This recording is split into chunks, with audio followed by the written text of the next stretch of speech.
Hello friends, आज हम एक ऐसे वॉर को शुरू करने वाले हैं जिसके बाद भारत की स्थिति, राजनीतिक व इकोनॉमिक स्ट्रेटजी टोटली चेंज हो गई थी। और ये है दी कलिंगा वॉर या कलिंग का युद्ध। और एक ऐसे व्यक्तित्व के बारे में जानेंगे जो कि एक ऐसा महाराजा था जो कि अच्छे होने के साथ साथ क्रूर भी था, और कैसे एक महाराजा एक राजगद्दी से लेके एक मॉन्क या भिक्षु तक की जिंदगी का सफर तय करता है। A lot to know, a lot to discuss. और मैं हूं आपका दोस्त शिवेंद्र राजपूत। चलिए शुरू करते हैं अपने इंट्रो के साथ।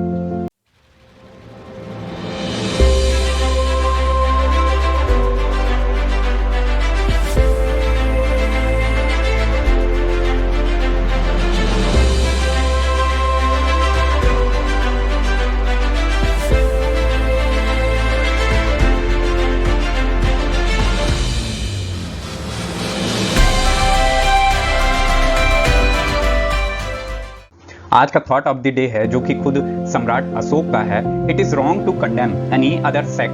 The real believer is that one who respect whatever is good in those sect. मतलब हम कह सकते हैं कि किसी भी दूसरे संप्रदायों की निंदा करना गलत है। असली आस्तिक वही है जो उन संप्रदायों में भी जो कुछ अच्छा होता है उसको सम्मान दे। बैकग्राउंड को समझने के लिए हमको उनके जितने भी कैरेक्टर्स हैं, या हिंदी में हम उनको पात्र बोलते हैं, जितने भी कैरेक्टर्स हैं उनको समझना जरूरी है। उस टाइम था नंद डायनेस्टी का रूल हुआ करता था इंडिया में, और नंद डायनेस्टी काफी बड़े एरिया पे फैला हुआ था भारत में, जिसके शासक थे महापद्मानंद। ये मगध वाला एरिया था, इसकी राजधानी थी पाटलिपुत्र। इस टाइम पे वेस्टर्न साइड से आक्रमण कर रहे थे अलेक्जेंडर या सिकंदर कह सकते हैं। तभी चाणक्य या कौटिल्य जाते हैं महापद्मानंद के दरबार में मगध में और बोलते हैं कि वेस्टर्न साइड से अटैक हो रहा है, हम सब राजाओं को मिला के इनका आक्रमण का सामना करना चाहिए, तभी हम जीत पाएंगे, वरना नहीं जीत पाएंगे। तो महापद्मानंद बोलते हैं कि एक साधु मुझे क्या सिखाएगा, और इसकी चाणक्य की बेइज्जती कर देते हैं और दरबार से निकाल देते हैं। तब चाणक्य जी कसम खाते हैं और अपनी जटाएं खोल लेते हैं और बोलते हैं कि जब तक मैं पद्मानंद या नंद डायनेस्टी को उखाड़ के फेंक नहीं देखता मगध से, तब तक मैं अपनी जटाएं नहीं बांधूंगा। इसके बाद वो जाते हैं तक्षशिला वाले एरिया में और चंद्रगुप्त को अच्छी ट्रेनिंग देते हैं। और ट्रेनिंग होने के बाद चंद्रगुप्त मौर्य अटैक करते हैं पूरी ताकत से मगध के ऊपर और नंद डायनेस्टी को उखाड़ के फेंक देते हैं और न्यू डायनेस्टी स्टैब्लिश करते हैं इस एरिया में, मगध में, मौर्यन डायनेस्टी। तो founder of the Mauryan dynasty थे चंद्रगुप्त मौर्य। और चंद्रगुप्त मौर्य के बाद आते हैं बिंदुसार, और बिंदुसार के बाद जो अगले और हमारे इस वॉर के हीरो अशोक। बिंदुसार के दो पुत्र थे, एक सुषिमा और एक अशोक। तो बड़े पुत्र थे सुषिमा, लेकिन जो योग्य पुत्र थे वो अशोक थे। तो कहा जाता है कि राजा के लिए सुषिमा को चुना गया था, लेकिन अशोक ने इनसे युद्ध किया और इनको मौत के घाट उतार दिया। और यह भी कहा जाता है कि अशोक ने अपने 99 भाई जो थे उनको मौत के घाट उतारा। उसके बाद वो, और जैसे ही अशोक राजा बनता है उसके 8वें साल में ये वाला एरिया आपको दिख रहा होगा जो हल्का सा डार्क एरिया है, ये चंद्रगुप्त मौर्य के टाइम पे हो गया था, लेकिन जो कुछ चीजें छूटी हुई हैं, जैसे ये कलिंग वाला एरिया। तो अशोक अब इसके ऊपर अटैक करते हैं और यही वॉर फेमस होती है, दी कलिंग वॉर। अपने 8वें साल में अशोक ने आक्रमण किया था सन 216 बीसी मींस बिफोर क्राइस्ट। और उस टाइम कलिंग के राजा थे राजा अनंत पद्मानंद। अशोक ने अपने एक सिपाही या मंत्रियों को भेजा था वहां बात करने के लिए कि वो सरेंडर कर दें राजा पद्मानंद, बट पद्मानंद नहीं माने। तो अशोक ने अपनी पूरी ताकत से आक्रमण कर दिया कलिंग के ऊपर। और क्यों किया था ये आक्रमण, तो इसका रीजन बेसिकली यही है जो आपको ये वाला एरिया, कलिंग वाला एरिया दिख रहा है, जो आज का उड़ीसा कहा जाता है। ये साउथ ईस्ट कोस्ट आ जाता है। तो यहाँ पे साउथ ईस्टर्न कोस्ट में इजीली व्यापार किया जा सकता था या ट्रेड किया जा सकता था यहाँ के थ्रू। तो इधर से आपको जो साउथ एशिया वाला एरिया है, इधर के मार्केट का आपको कैप्चर मिल जाएगा। तो उसके लिए आपको हराना जरूरी था ये कलिंग के राजा को। इसीलिए अशोक ने आक्रमण कर दिया कलिंग पर, क्योंकि उनको ट्रेड बेनिफिट होते और यहाँ से नए नए ट्रेड रूट डिस्कवर किए जा सकते थे। इसीलिए अशोक ने अपनी पूरी ताकत से आक्रमण कर दिया कलिंग पे राजा।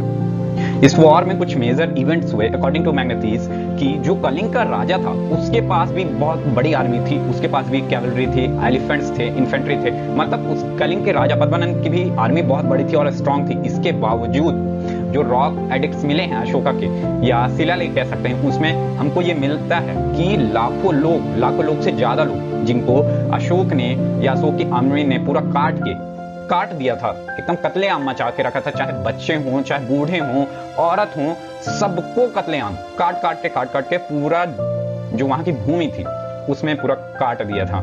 उस एरिया में पूरा ब्लड ही ब्लड हो गया था, सबको, किसी को भी नहीं बख्शा, छोटे से लेके बड़े तक सबको काट दिया था। आप जहां तक नजर फैलाते वहां तक आपको डेड बॉडी ही दिखती। इतनी भयंकर क्रूरता के साथ वहां काटा था कि लोगों का दिल दहक जाता उस सिचुएशन के बारे में सुन के। आप सोच के ही देखिए कि कैसे एक राजा छोटे से नवजात शिशु से लेके एक बूढ़े तक को बिना सोचे समझे क्रूरता से काटते चला गया। वो समय एक इतिहास बन गया और इसीलिए आज हम इस इतिहास को कलिंग वॉर के नाम से जानते हैं। सीक्वेंसेस बहुत सारे थे कलिंगा वॉर के। जैसे ही इतने सारे लोगों को मारने के बाद वहां उस वॉर के विजेता तो सम्राट अशोक ही रहते हैं, लेकिन जब वो युद्ध भूमि में जाते हैं तो वहां दूर दूर तक देखते हैं सिर्फ लाश ही लाश था, लाश के सिवा और कुछ नहीं था। और जो कुछ लोग, औरत जो बच गई थी, उनकी सिर्फ रोने और चिल्लाने की आवाज सुनाई दे रही थी। वो और आगे बढ़ते हैं तो बगल में एक गया नदी बह रही थी, वहां का पानी पूरा लाल हो चुका था। यहाँ लोग इतने कटे थे कि इनका खून जाके उस नदी में मिल गया था और वो नदी पूरी लाल हो गई थी, जो कि दिल दहकाने वाला एक सीन क्रिएट हो गया था वहां। और ये सब देख के, बच्चों औरतों की आवाजें सुन के और इतने लाशों को देख के, फिर सम्राट अशोक का मन बदल जाता है और इस युद्ध को जीतने के बावजूद वो खुद में ही हार जाते हैं। वो सोचते हैं कि मैं युद्ध तो जीत गया, लेकिन इतिहास में एक कलंक स्थापित कर दिया। इसके बाद वो अपनी तलवार वहीं पे छोड़ देते हैं और कसम खाते हैं कि आज के बाद मैं कभी भी युद्ध या वॉर नहीं करूंगा और इस अपनी तलवार को नहीं उठाऊंगा। तो इस तलवार को छोड़ने के पहले तक उन्हें चंडाशोक के नाम से जाना जाता था। चंडाशोक मतलब क्रूर शासक। बहुत मारा था सम्राट अशोक ने। और इसी के बाद, तलवार छोड़ने के बाद, इन्होंने बौद्ध धर्म को ज्वाइन कर लिया। तो उसके लिए ये अपने भतीजे, आप अभी सुने थे, इनका एक भाई था शिशुमा, उन्हीं का एक पुत्र था जो जिसका नाम था निग्रोध। ये अपने भतीजे के पास, निग्रोध के पास जाते हैं और इनसे प्रेरणा लेते हैं कि कैसे ये इतने शांत रहते हैं, अपने दिमाग पे कैसे काबू रखते हैं। तो निग्रोध बताते हैं कि मैं बौद्ध धर्म से इंस्पायर हूं। तो मौर्य भी बोलते हैं, अशोक भी बोलते हैं कि मुझे भी ऐसा शांति पाना है, तो मुझे भी सीखना है। तो निग्रोध बोलते हैं कि मैं तो कोई गुरु नहीं हूं, बट हाँ, मैं आपको एक गुरु के पास ले जा सकता हूं। तो वो फिर उस टाइम के बौद्ध गुरु उपगुप्त के पास ले जाते हैं और सम्राट अशोक उपगुप्त से शिक्षा दीक्षा प्राप्त करते हैं। इसके बाद इन्होंने बौद्ध धर्म का प्रचार करना शुरू कर दिया।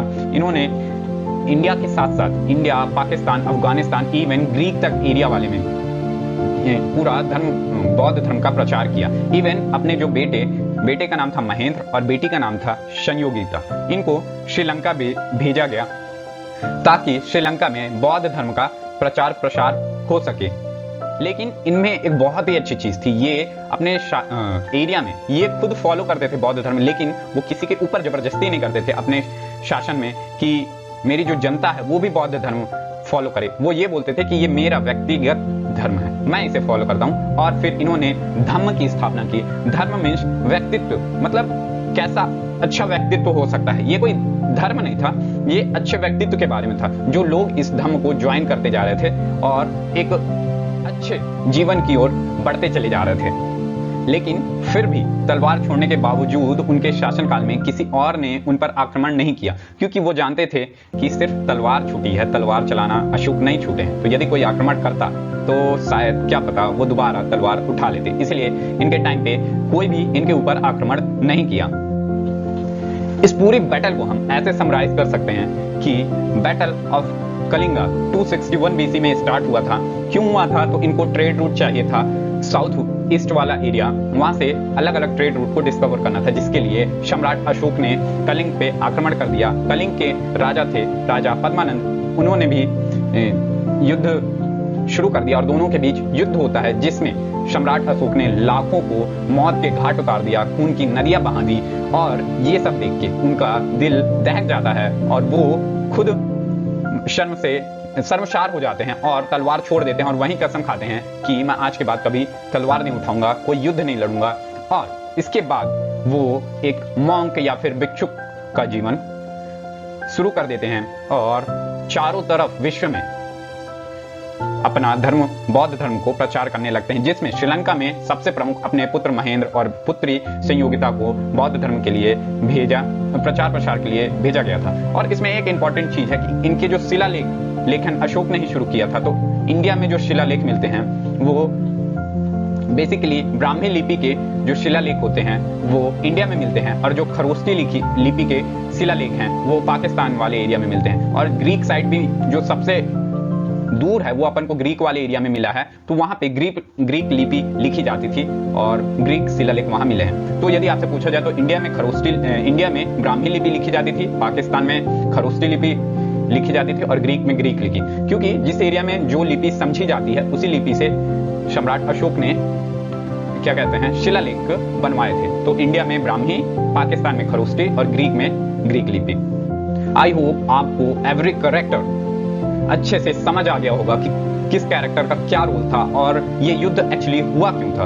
यदि वीडियो अच्छी लगी हो तो लाइक कीजिए, चैनल को सब्सक्राइब कीजिए और दूसरों तक शेयर कीजिए। At last but not the least, Shivendra Rajput signing off.